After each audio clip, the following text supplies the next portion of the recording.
Sir आता ही काय आमची डिलिव्हरी झालेली आहे, तर हिच्या चारी थनातनं ब्लड आणि न्यूट्रिन मधनं पण ब्लडिंग व्हायला लागले, मग ह्याच्यासाठी काय उपाय? सगळ्यात महत्त्वाचं ब्लिडिंग व्हायला लागले हे तर चांगला म्हणजे हा काय प्रॉब्लेम नाही हे पहिला लक्षात घ्या. कारण कसं असते, पहिले जनावर व्याल्यानंतर 21 दिवस फॉर एक्झाम्पल ही युट्रस आहे, ही युट्रसमधून जेव्हा वासरू बाहेर जाते, ही युट्रस ह्या नॉर्मल पोझिशनला यायला पाहिजे आणि ही युट्रस इथून इथंपर्यंत येऊपर्यंत आतमध्ये जे ब्लड आहे ते बाहेर टाकण्याचा प्रयत्न करत असते.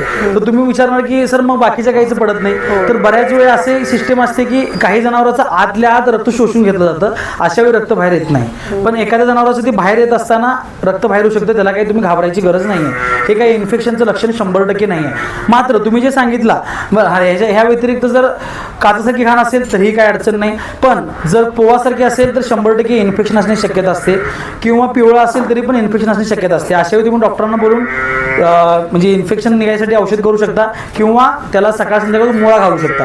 पण जे दुधातून रक्त येतंय हे नॉर्मल नाही, हे ॲबनॉर्मल आहे. तर त्याच्या ज्या लहान कॅपिलरी आहेत त्या ब्रस्ट व्हायला लागल्यात. डॉक्टरांकडून ट्रीटमेंट करण्याआधी सकाळी 2 आणि संध्याकाळी 2 काडीपिटी टोपण तुरटी पावडर घाला, म्हणजे 100% हा आजार नीट होऊन जाईल. नमस्कार.